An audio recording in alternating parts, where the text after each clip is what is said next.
Hello, and thank you for tuning in to our 4th edition of Local Legends. My name is Kate Tremblay, Piqua representative for Young Leaders of Miami County. We are broadcasting from Piqua High School, thanks to AJ Ganger and the Indian Nation Station. Now let's get to the whole reason why we're here. Today I am joined by President, CEO of Crayox and 2020 Order of George recipient, Mimi Crawford. Mimi, thanks for joining us. Well, thank you for having me, Kate. I very much appreciate it. I'm glad to be here. Thank you. The first time I heard you speak was at a Women in Networking event, and you put on a little presentation about basically a little bit about your journey and being a woman in the corporate world. And I thought, wow, she's got it together. I need to talk to this lady again. Like this was probably 3 years ago. I suspect you're right. Yeah. And I thought, finally we get here. So I'm pleased to pick your brain a little bit and hopefully share some information for young leaders moving forward. Thank you. Happy to do so. So Crayox, you are the president and CEO. Yes. A business name that doesn't quite tell us what the company is. Right. So shed some light on what is Crayox. Okay. Well, Crayox is a plastics extrusion manufacturer. And so we are in flexible packaging. And we supply throughout the U.S. and also in Canada and also Central America. And basically we specialize in industrial shrink bags and sheeting, but we also do some that is non-shrink. We're about 50-50.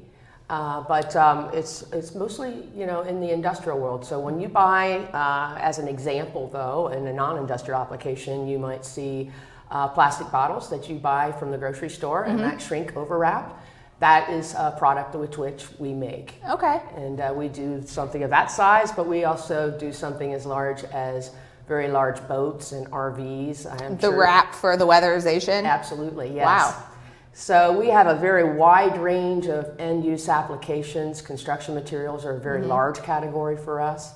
But we're fortunate because that makes us a little less economic sensitive to one particular sector. Very true, especially for this time period. Right. In our industry, I'm proud to say that many pivoted and were able to help with PPE and some of the things that have been so important in the way of in gowns. We've made plastic gowns for those that are in the first line.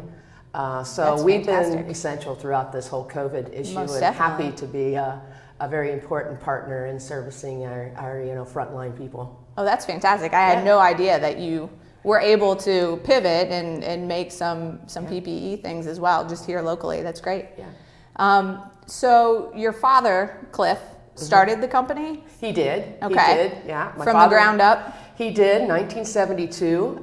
He graduated from Miami and went with Caterpillar for a while. And following that, decided to marry and to move from Peoria, Illinois to Piqua, Ohio. Which because is where your my mom is from here as well. My dad grew up in Piqua, and their respective parents and siblings were here, and so this was home. And so he worked at General Films, which is also a plastics extruder, and worked there for a number of years, and then decided he wanted to specialize in shrink packaging and started Crayox. Saw the need was there, and he had an opportunity to. Good for him. Yeah. So your journey, was it something growing up you thought, wow, my dad started this company, this is pretty cool, I want to be a part of this? Were you like, family business, no way, like I got my own? Well, in first grade, we had a classroom the teacher brought us in on a field trip. And it was such a delight to be, at that young age, and, you're going through, and our product is made of these little small resin pellets is the raw material. And there's these, big gaylords that are full of this material, and we got to touch it and feel it and, do all the things that are fascinating to young kids. So how big was the company at that time? We had just 2 lines at that time. Okay. And so at that point, I was, pretty intrigued by what we were doing. And it's a pretty awe-inspiring type of manufacturing where the film is actually blown through a die and goes up about in that area, which is our first, as I say, our first 2 lines. And so the ceiling height is a little bit shorter, but yet it's still 50 feet up in the air, and you've got this big circumference and you're bubble. In first grade, and it's rolling up there, and then you see it come down the tower, and so I was intrigued from the very get-go. In high school, I worked in the office and did some filing and those kinds of things. And quite honestly, I told my parents and broke to them that I just don't think I need to go to college. I'm just going to stay here. I love what I'm doing here. And I just want to stay and work right here. And they of course, poo-pooed that idea and said, no, that job is no longer available. You're fired. You've been fired. Yeah. So yes, I've always wanted to be a part of Crayox. And when I graduated from college, there really wasn't a great opening for me. My father still was very staunch about. He just didn't feel like women being out on the road in sales was an appropriate thing at the time, and that he was meaning that in an honorable way, not in a way that would be chauvinistic by any stretch of the means. But that's just how he felt, and certainly didn't want that for his daughter. So I had to wait until there was really an opening, and it wasn't until much later, after developing some areas in accounting and finance, and when an opportunity came to be in administration, then that's when I was able to really live my life's dream and start at Crayox. So it was a thrill. The only sadness I have associated with that is that at that time in 2010, my father became ill, and he's still with us, as you know, I believe, but he was no longer really able to serve in that capacity. So I never got to work with him. And that was always my life's dream. Was to work kind of a side by side. Work with my father would have been the greatest thrill in my life, and we really didn't get to do that. But other than that, it's been. But now you get to fulfill and continue his legacy. And there is a tremendous amount of joy that is associated with that opportunity, and certainly one that I don't take lightly, because his passion, in founding the company is my responsibility now. Do you feel that's a pressure at all? Absolutely. It's a big pressure. But you just look past that. I think you have to just understand your role and trust in your team. We've got a terrific team, and so you just got to trust your instincts. And oftentimes I might kind of sit and have some contemplation. What would Daddy do? Sure. And I just draw on that, because I think one of the most wonderful accolades that I've been provided by people is that, gosh, you remind me of your dad. Yeah. And that just always makes me feel so good. So that way I feel somewhat confident in trusting my instincts, because I can recall upon that and people saying, yeah, you're just like him. So you feel like you're kind of getting that piece from him. So it's affirmation. Yes. That's really neat. Yeah. But yeah, sad that you did not have the opportunity, but I'm sure he's insanely proud of the growth and the company. And you also have a plant in Georgia? We do. We have a plant in McDonough, Georgia. It's about 30 miles to the south of Atlanta. Okay. And we started that company in about 82. And we have 4 extrusion lines there. So it's a little bit of a smaller operation. We've got 13 lines here in Piqua. Okay. And we did that to hit the textile industry, which was so strong back in the early 80s. It's changed somewhat now, but it's still, from carpet wrap and that kind of thing. There's flooring. There's an awful lot of opportunity in the South that we're able to achieve. But it was a very much a geography, get close to the customers, and and be able to get better opportunity in the South. Sure. So, what do you feel? You talked about your team, building that up. What do you feel as a business leader is the most important part of building up a strong employee foundation? Employment has been a roller coaster, I know, for a lot of industries. And what's some of your core values, and what are some things that you really pride Crayox in yourself in? Right. Well, I mean, I think that first off, it's really engaging the employees and allowing them the freedom to think and speak, and contribute. And we have a very open environment. I encourage opposition of thought. I encourage creative thought. I think all of those are so integral into creating a real culture. And then we are always looking at not only our mission inwardly, and certainly towards our customers as well as our employees, but really what we can do to be a community steward. And I think that also is very important to find that little spot where your company plays an important part. We mentioned PPE. That was a very big opportunity for us to contribute in a wider scale. Definitely. One of the other areas that I think that our industry doesn't get recognized for in the media, but the packaging that we produce, we're able to do that in an almost entire circular environment. So, meaning the scrap materials that we generate, we're able to grind up and put that right back into our product. Oh, wow. So our products really, we provide no plastic waste that is getting so much these bag bans and those types of things, which we don't produce those single service bags. That's not what we do. Okay. But so you're not the grocery bags at we Kroger? Are not. We okay. are not. But we're in polyethylene and polypropylene, and our products, if they are properly gathered, are 100% recyclable. 100%.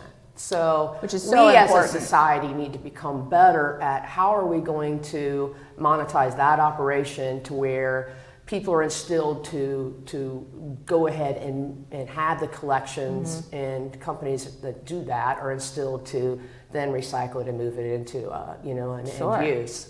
And we sell a lot of what we can't pelletize ourselves, we'll sell to Plastics Recycling Technologies here in Piqua.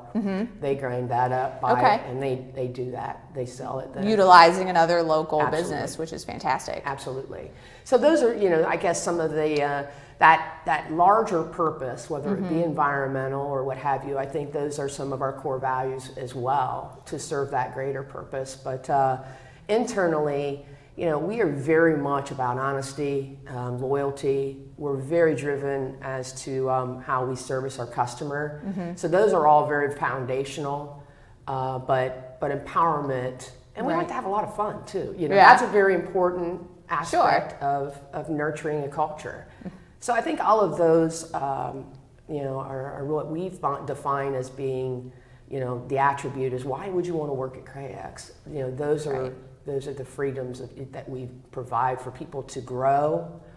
We encourage growth within the company, and I feel we encourage opportunity to grow within the company. Yes. And we spend so much time at work now, more time at work, I think, than with our families and friends. Absolutely. And if you can't have fun at work and feel like you can be yourself and are respected, then goodness. You're just not going to have a very solid, foundational environment there. That's for sure in that instance. So, rewind a little bit. So you were not. It wasn't out of college and into the business. No, you had a time period that you had to create your own path. I did, because sales wasn't for me, evidently. But I did. I graduated from Miami with an accounting and finance degree, double major.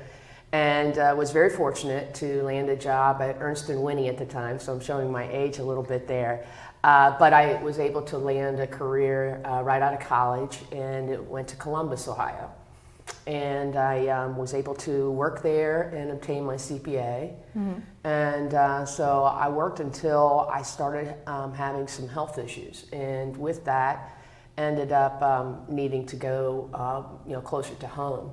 But during my time at Ernst & Winnie, I was very fortunate to be assigned to the emerging business group, which was basically small businesses that had experienced vast growth, and they were looking at consulting type services to be able to get them to that next step, often with the intent to try to attain more resources and financing to grow their business. And so it was a wonderful opportunity for me to learn the environment of business from all of the various systems that are within a larger entity, an enterprise, and how you have to attain excellence in each one of those in order to really have a successful company. And so it was a terrific incubator for me to kind of grow my leadership skills as well as my business acumen, and with some really very incredible mentors within the Ernst & Winnie environment. So I worked there for 2 years, then moved back to Piqua, and I said, gosh, I'm out of a job. And what am I going to do? And Bob Davis, who was instrumental at the time in Piqua as one of the leading bankers, and many attribute their foundings to him, pulled me aside and said, listen, I think I've got an opportunity for you. And next thing I knew, we owned 350 acres of land, and I became a residential builder and developer, and he hired someone that he knew that could guide me on how do you build a home. Sure. And we founded Craycon Homes and started Deerfield. Which is now a wonderful residential area. It is. It's a really beautiful community in Piqua. We feel very proud that we were able to be the contributor of that, and hopefully it has set Piqua on a different course. I know it's been slow moving growth in Piqua, but having a nice development that allows people to many opportunities or options as they choose to relocate here has been hopefully a very large positive for the community. And I'm sure it has been. I know many people, when they do start the house hunting process, that is one of the areas that they look at. So we were pleased with that. Contribution. And then from there, we kind of retired from there, and my opportunity at Crayox came, and so that was when my dream really came. So, but that was really your first then, Deerfield, and you also have apartment complexes up there. We do. That's a major contribution to the community. Yeah, what a risk to take as well. It was a huge risk, and like I say, you see, within Miami County, I'll say, Troy has been terrific in their residential growth, and I applaud them for that. Piqua's dynamic has been a little bit different. It's been a little bit slower, but nonetheless, I'm a Miami County person at heart anyway. So we built homes all over, but Deerfield was home to me is Piqua. And sure. So yes, we were pleased to be able to provide that. I think it is a longstanding, hopefully a positive aspect to our community. Definitely. Yeah. I want to touch on a female question. Okay. So you touched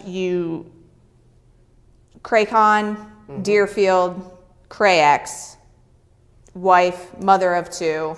How do you juggle? How do you balance?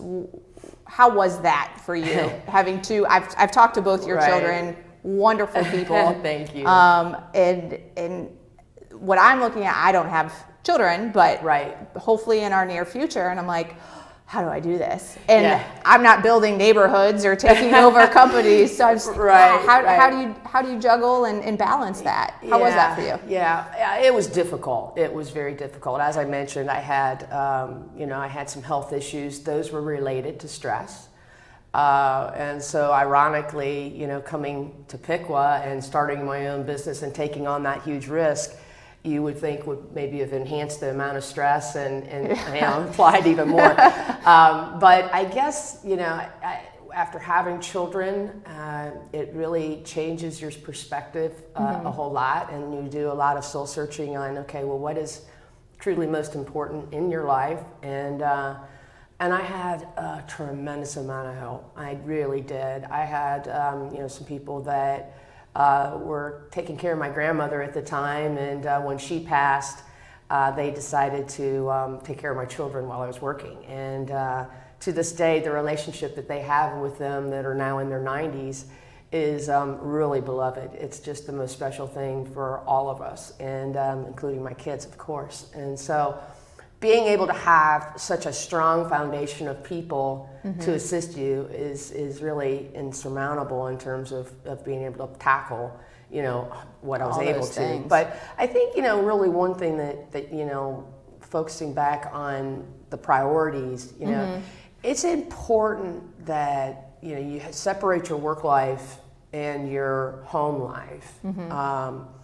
And that you're all in on both. On both. When you are at work, you're there, you're present, and you're 100%. But boy, when you come home, you're 100% available and in tune with your kids, with your husband, and everything else that is important in your, foundationally in your home life. And when you start to commingle, you become less than 100% for both, and I think that's where you really are going to run into,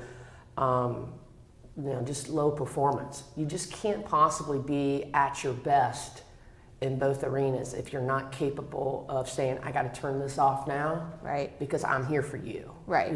Separating the two and keeping them. Very, very important, and also very, very difficult.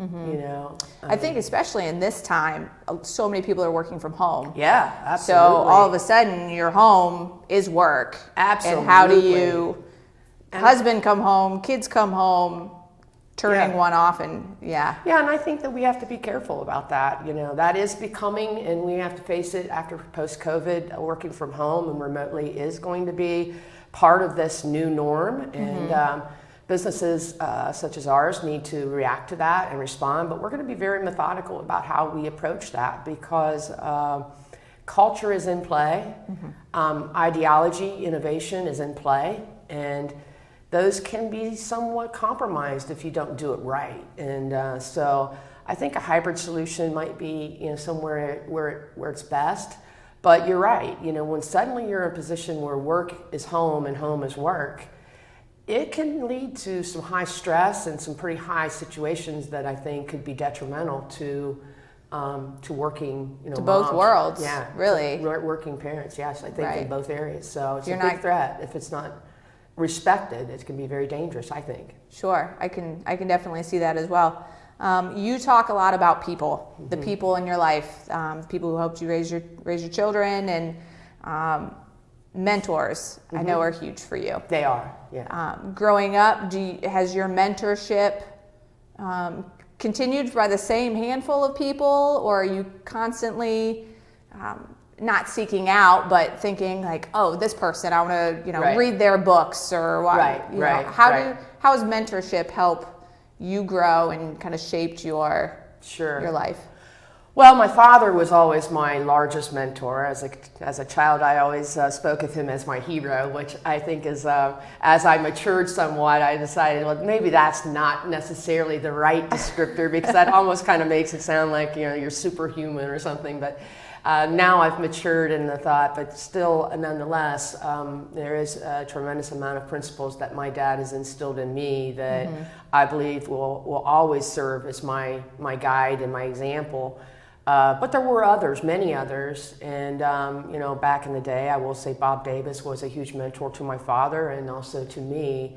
And then there's some that are also family, kind of counsel that my father relied upon that are still very ever present for me as well. But I seek out wherever I see, talent. I'm always not, I'm not shy to give them a call and say, hey, would you mind, hooking up for lunch? And I did that a lot when I first started at Crayox, because I really didn't exactly know just what is the common infrastructure here as to how you maybe handle your reporting mechanisms, how do you, just operational guides, what are the tools that people are using? And so I didn't hesitate to reach out to, people like Bob Jackson and Phil Kaiser, and a good friend of mine who's now no longer around here but is in Atlanta. You'll find when there's a particular question in mind, then that's when that mentor comes into play.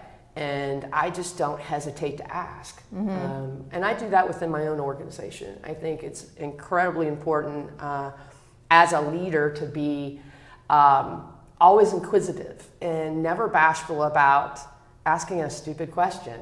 And so by perceivably, the CEO of the company being, hey, I'm not going to ask it because I don't know, it's a stupid question, but I don't mind asking. Sure. It opens up this incredible amount of floodgate to others to not only feel satisfied that they can contribute their expertise, even if it's to the CEO. Sure. But also they know they're free to ask questions as well and not be, shamed for it. And I encourage that. So seeking mentorships is in the same spirit, really. It's just admitting that I don't know that I have all the answers, but I sure am interested in what your thoughts are. And I would value your opinion. And I think you'll find that everyone is very generous with their time and counsel. Especially, I think if people like to talk about their successes in what they do, and so if you're giving them an opening to say, hey, like, I think I can learn from you. What are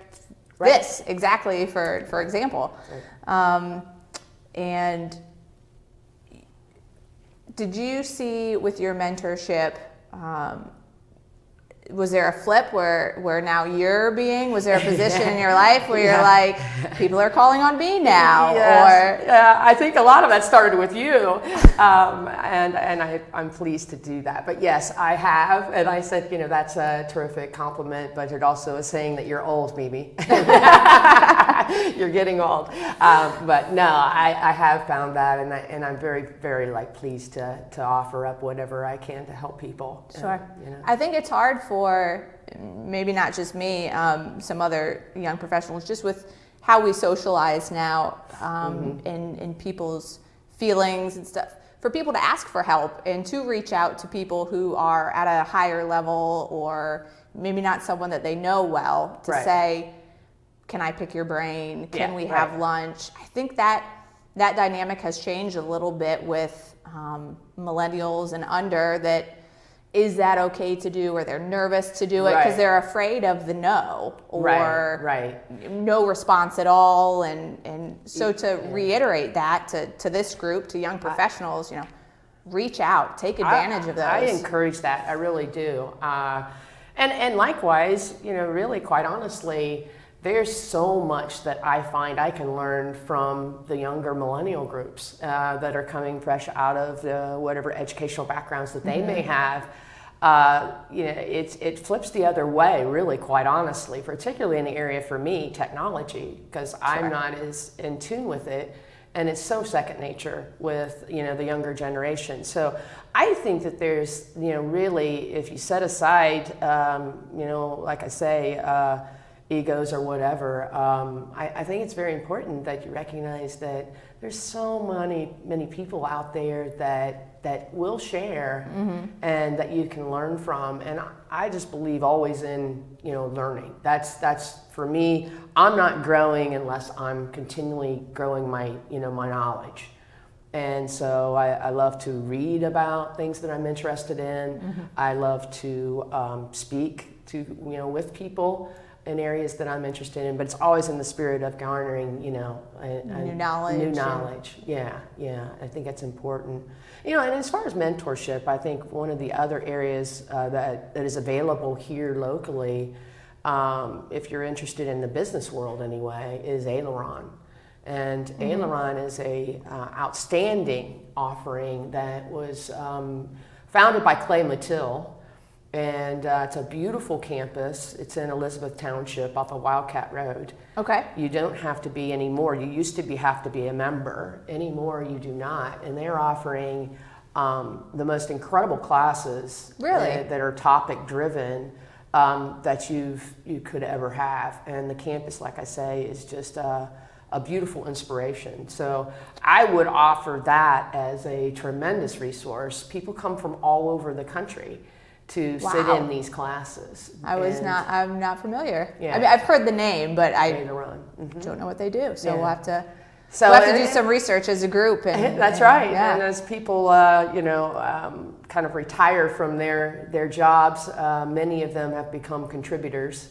And I would aspire to do that one day as well, to be a contributor for Aileron, because it's really a very high professional organization. Huh. We'll do some research. And Yes. hopefully that'll I would provide another suggest it. avenue for us.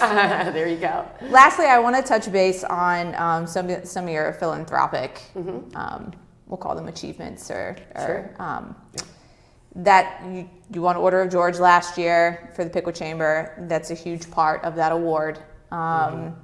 You've been involved in the YMCA board, I know, Upper Valley Medical Center, Piqua Rotary Club. You were the first female member. I was. Back in 1990. 1990. Was there something did you just join Rotary because your dad was a member, or were you like, why aren't there any women here? I need to get involved in this. There was a lot at that time. There was a big buzz, I guess, throughout. Rotary is a world organization, so it's within many countries, and the international board was evaluating whether women should be, present. And at the time in Piqua, there was a pretty large group of people that did not feel that women should be in this organization, that it was more of a men's club, and they felt more relaxed having their meetings at lunch and not having, females present. And so my draw to Rotary in general, my grandfather was Rotarian and my father's Rotarian. So there was that lineage once again that was very appealing.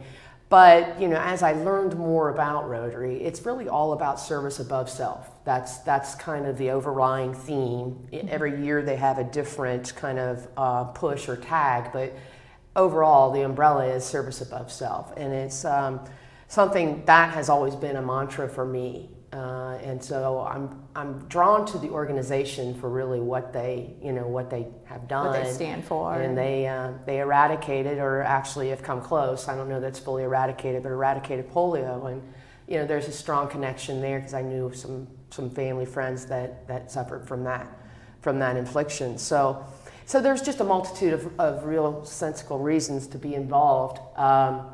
And so when I became elected, there were about, I guess the good news is there was only about 5 that quit. Oh no.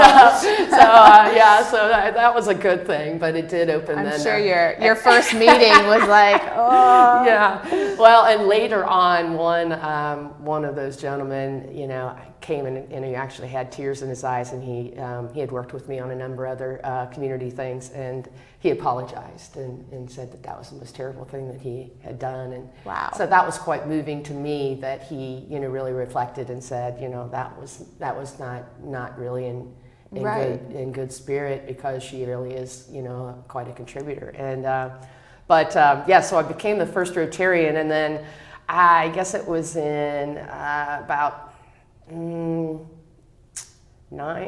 months later, I also became the first pregnant president of Rotary.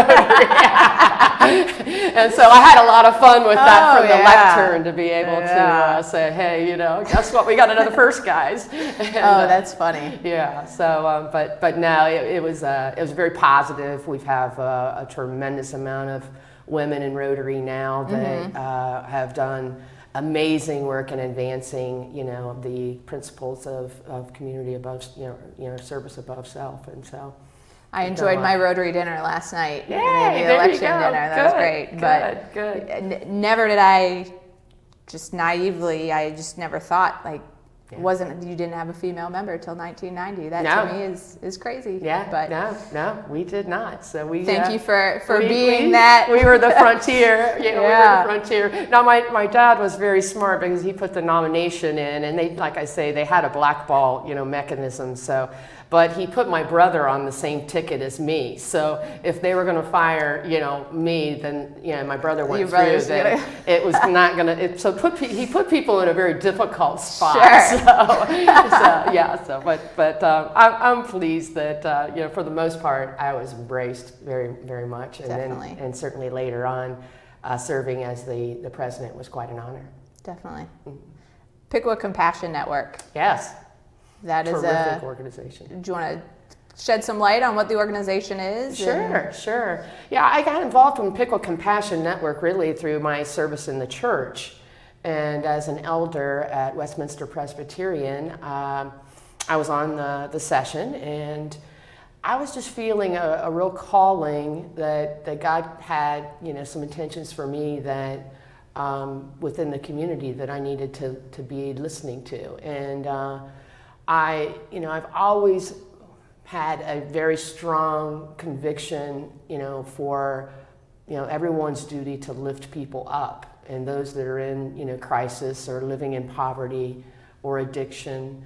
We as a citizenry have a responsibility to do what we can to lift them up. And that's what really Piqua Compassion's foundationally all about. It is faith-based. And it started as an offshoot really from another organization that was in Troy, the New Hope Foundation, I believe is what the name of it was. And so the Piqua Compassion started for the Piqua community, and it was initially basic needs assistance for people. And then it evolved into more of an educational and coaching. And so there's a lot of offerings that provide coaching for financial planning. And so they meet people where they are, which I think is very, very important. Right. And then they provide tools or connections to other agencies that may be providing services that are needed. It could be in shelter abuse type situations that they connect other agencies. So there's partner agencies now that have become collectively a full-on support to those that suffer in poverty. So so it's not an organization that's kind of had a microscope to one type of client or one type. It's not at all. There's, as I say, there's addiction classes now that has evolved into, I believe, 4 classes that they have that help those that are suffering from multiple addictions. They have counseling services that are even for adolescent as well that are provided. And like I say, they've got guides that do a lot in the way of not only basic needs, but they do financial coaching and. And even just life coaching, and so the whole idea is a hand up, not a handout. Right. And I've always felt that that's very, very important. If you're going to try to resolve generational poverty and really break that tie, you have to lift people up so that they're sustainable. You can't just continue to throw resources to get them by for another week. Right. And so this organization is really changing lives one at a time and one family at a time. And so it's changing the direction of their family. It is. And it's just an amazing organization. I'm very pleased to be a part of it. When I do retire one of these days, that's an area where I would really like to spend a lot of time. I've been tremendously blessed in my life. And if there's anything that I can spend, in terms of my time, my treasure, my spirit, to help somebody to be able to break that cycle of hopelessness, then I feel that, we all have to try to strive to find what is our purpose in life. And I don't think it's making plastic for me, nor do I think it's, necessarily leading a $60 million company. It's really my life purpose of what I see is greater than that. And so being able to, don't get me wrong, be integral in being able to provide for families of the employees that we have is probably my largest responsibility, and one that I take very, very seriously. But also extending beyond my employees and looking into the community and what I can do with God's children. Well, that I feel is pretty amazing. And that's what, just listening to that just makes you an amazing person, and more reason why you're sitting in that chair is it's the give back. It's not about, about my life and what I'm doing and me, but I think sometimes we need to look outward and what we do for other people really in turn affects our person as well. Absolutely. So, and we lose sight of that, I think, very easily. I think we sometimes. can, but I'm so encouraged by the young, leaders that we see, and certainly in your group as well. I'm so encouraged by that, like I say, that greater awareness I think that previous generations, we've been more tunnel vision, and perhaps it's been, if you go back to the Depression days, it was about survival. Right. Now we're afforded an opportunity to really think big, and I think our generation that's coming forth really does that. They think big, they think wide, they think their time has value, and they want to expend that time in areas where they feel very, very passionate and connected, and purpose is important. And I applaud this young generation, and I think they continue to challenge my generation to do better, and we do, Yeah, the bigger picture. Always look at the bigger picture. Yeah. All right, we'll close up with what I'll call the final four. Okay. Final four questions of the day. I'll try. What do you enjoy most about being part of the Piqua, Miami County community? Piqua's just where I grew up, but it's a small Midwest feeling. It has tremendous values.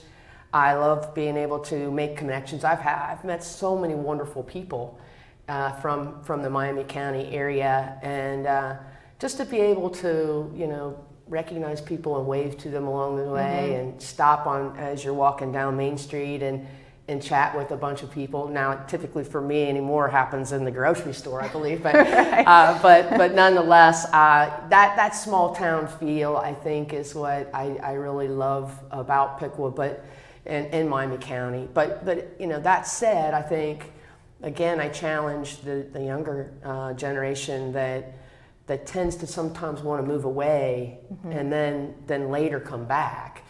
But really, we have an opportunity to mold this Miami County into whatever it is that you want. There's a lot of opportunity, career-wise in this area, and there's a whole lot of lifestyle, but there's also more lifestyle coming.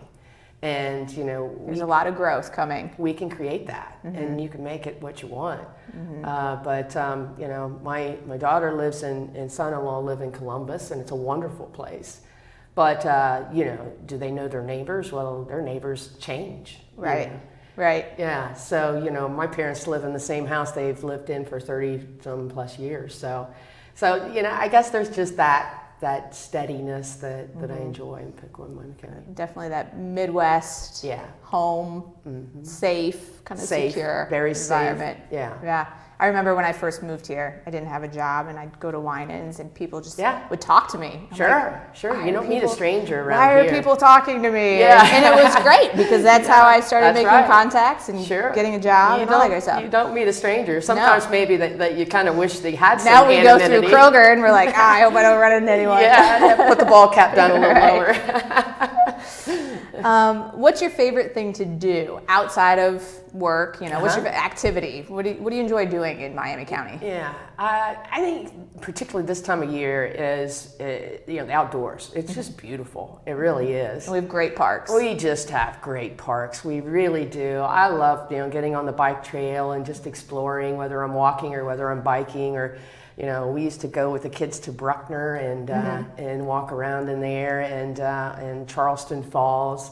I would take them, we'd hike, and all of those things I think are wonderful ways to be able to get outdoors and enjoy. But we've got a nice downtown. I love walking. We went to over the holidays in Troy and walked around, and that was delightful as well. So anything kind of outdoors. I like to garden, and I used to play golf. I hope to start that back up again. I developed a horrible slice, and so I kind of put this all on hold because I got tired of being out in the woods on the golf course. That's not what you want to be. But so that's kind of what I like to do. Good. If you could interview anyone in Miami County, who would you choose? That's a tough one. One of the things I find fascinating, and I guess it's because I'm in manufacturing. My dad was always a big stickler about if you're traveling and someone asks where you're from, you don't ever say I'm 30 miles north of Dayton in a very small town. You say I'm from Piqua, Ohio. And he said, 9 times out of 10, you'll find that somebody will say, oh, I know where that is. Yeah. And they'll have a story of how they know. And, back in the day, we've foundationally had to have played in Miami County a terrific part of the Industrial Revolution. We've got Hartzell's and Hobart's and French's. These companies go way back. If I could interview any one of them, or collectively maybe all three, I think it would be fascinating to find out, how those lineages of 150, 200-year-old businesses, how they foundationally, made an impact, and where they are today. But going back to the roots of, Sure. How were you founded, and Right. how did it look, and what contribution did you play in the way that we've developed as a now an industrialized nation? I think that would be a fabulous interview. Sure. Yeah. No, I agree. I mean, Hartzell has grown so much. Yeah. And same with French Oil. Yes. From the way they started to the business they are, did those people see Right. where this Where was it's going to go and what impact it would exactly. have on us? Yeah. It's amazing. Yeah, it really is amazing, And the Yeah. Hartzell propeller is, they're servicing the world. So. Yeah. I love when people, show a picture on Facebook of, I was watching this movie and look, here's a Hartzell propeller. Yeah, And right. It's like, right. no way. Yeah. So, It's really neat. all right. During your Order of George speech, Yes. I went back and watched it again. You expressed the importance of coming together collectively and in a positive order to win as a community, and that we can often be our own worst enemy. So positivity and collective nature. What final piece of advice do you have for young leaders in Miami County with that in mind? Yeah, positivity is such an important driver. It really is. I'm the epitome of optimism. I'm almost also a realist and a planner, so I very much tactically submit to strategy, and I love strategic planning.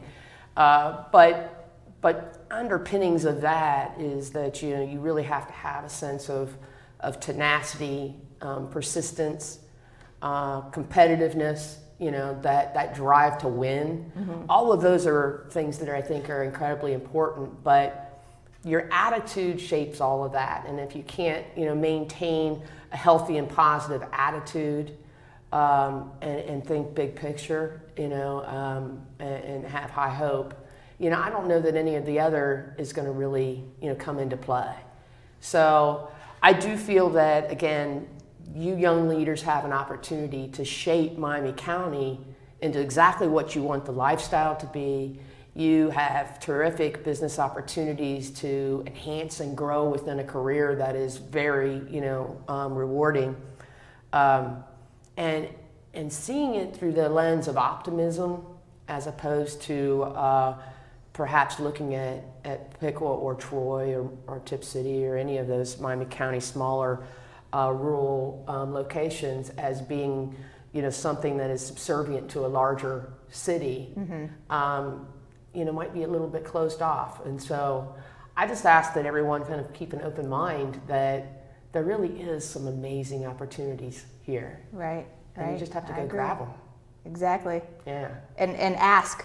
Yeah. Ask. And ask. Ask for help and mentorship and getting you there. So absolutely. Well, I appreciate your time. The young leaders of Miami County appreciate your time. Oh, And no. I know this has been a long time coming, so it thanks has. That darn COVID got in the way. It did. But no, thank you so much for asking me. It's been a real pleasure. I wish you the best, and thank you for being instrumental in really organizing this Young Leaders of Miami County group. I think that is fantastic, that we have this now. I see that it's going to do nothing but prosper and grow, and it's ultimately going to be something that'll be a mover, I think, for our county. We sure hope so. We have the chambers backing us, and hopefully we can keep the ball rolling and full steam ahead. So, well, there's a lot of resources in the older leaders, such as myself. There's a lot of resources that, like I say, that are in support of you and your group. And so don't ever think that any idea isn't worthy of being sprung upon, or any question is a bad question. And if there's resources that are needed to make a change that is positive for the community, I think you'll find that there's a lot of people that would be supportive of that. Piqua and Troy and all of Miami County are incredibly generous people. And we're very, very fortunate to have that, where people really do want to share resources for really good causes. And so we're blessed. The opportunities are great. So I'm looking forward to sitting somewhere, hopefully partially on a beach, but somewhere, and seeing all of the wonderful things that your generation is able to achieve. Good. Well, thank you. Thank you. And if any of the viewers want to learn more about Young Leaders of Miami County, reach out to your local Chamber of Commerce. So thank you. Thanks.